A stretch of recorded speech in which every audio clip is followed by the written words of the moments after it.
Hello hi friend, मैं Bittu Tiwari. Friends, आप सभी का हमारे यूट्यूब चैनल पे स्वागत है। फ्रेंड्स, इससे पहले आप हमारे चैनल पे नए हैं तो हमारे चैनल को सब्सक्राइब कर लीजिए ताकि हमारे नए नए वीडियो की नोटिफिकेशन आप तक सबसे पहले पहुंच सके।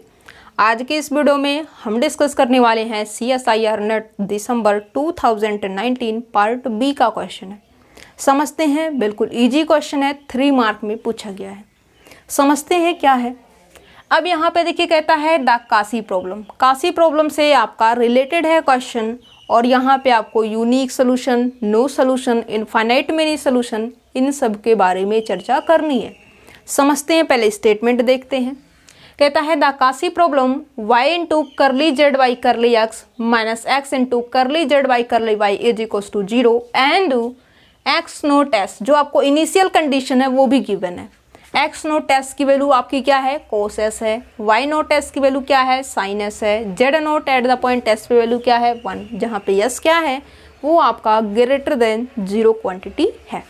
Has a unique solution, no solution, more than 1 but finite number of solution और infinitely many solution. Infinitely many solution का मतलब इनफाइनाइट मेनी सोल्यूशन। ठीक है, अब यहाँ पे देखिए, यहाँ पे आपको जो है इस काशी प्रॉब्लम को आपको स्टैंडर्ड फॉर्म से कंपैरिजन पहले करना है।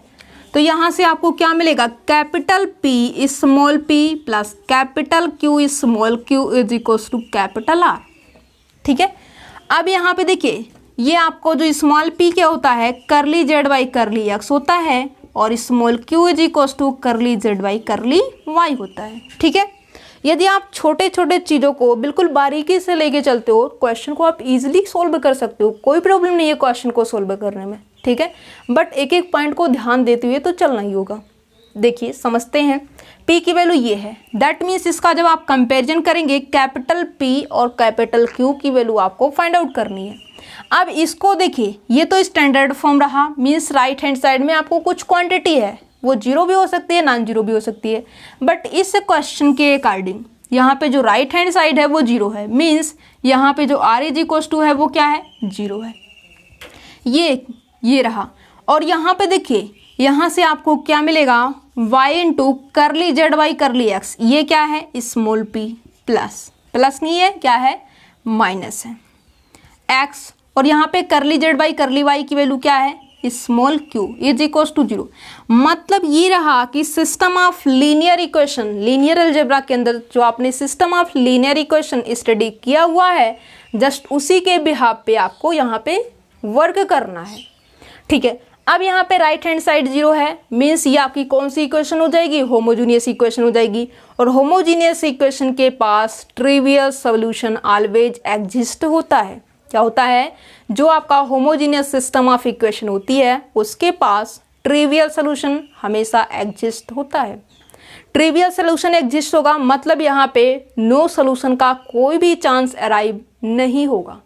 सिस्टम आपका कैसा है, होमोजीनियस सिस्टम है। होमोजीनियस सिस्टम के पास 2 ही बिहेव हो सकते हैं, पहला क्या, यूनिक सॉल्यूशन, दूसरा क्या, इनफाइनाइट सॉल्यूशन। ठीक है, एक आपका यूनिक सोल्यूशन या तो आपका इनफाइनाइट सोल्यूशन, इन्हीं 2 के अंदर आपका रहना है। क्या है, जो आंसर है वो आपका इन्हीं 2 के बीच में मिलेगा, या तो वो आपका यूनिक सोल्यूशन है और आपको पता है जो यूनिक है वो इनफाइनाइट नहीं है, जो इनफाइनाइट सोल्यूशन है वो यूनिक नहीं है। ठीक है, तो यहाँ पे आप डिफरेंस तो कर ही सकते हो, कोई प्रॉब्लम नहीं है। अब यहाँ पे डेल्टा निकालिए, जैसा कि आपको पता ही है पीडी के अंदर ऐसे ही करते हैं। डेल्टा इज इक्वल्स टू यहाँ पे क्या हो जाएगा, कैपिटल P कैपिटल Q और यहाँ पे आपका x डैश y डैश। यदि इसका डिटर्मिनेंट मीन्स डेल्टा की जो क्वांटिटी है वो आपको नॉट इक्वल्स टू 0 तो आपको यूनिक सोल्यूशन, और डेल्टा इज इक्वल्स टू यदि आपको 0 मिलता है, होमोजीनियस सिस्टम की बात चल रही है ना कि नॉन होमोजीनियस के लिए। ठीक है, होमोजीनियस सिस्टम है, delta not equals to 0 unique solution, delta is equals to 0 infinite solution, क्या है, इनफाइनाइट सोल्यूशन हो जाएगा। ठीक है, और इसके लिए आपको यूनिक सोल्यूशन, इसके लिए इनफाइनाइट सोल्यूशन। देखिए, चेक करेंगे। अब यहाँ पे इसको हम क्या मान लेंगे, इसको लेट कर लीजिए, cap small x is equals to X note S is equals to cos S. ठीक है, अब यहाँ पे x के फॉर्म में क्या है, चलिए कोई नहीं, क्या है, s के फॉर्म में। तो करेंगे क्वेश्चन को सॉल्व। ये रहा आपका। और P की वैल्यू, कैपिटल P आपका क्या है, कैपिटल P जो है आपका y है। इसको भी आपको समझना होगा।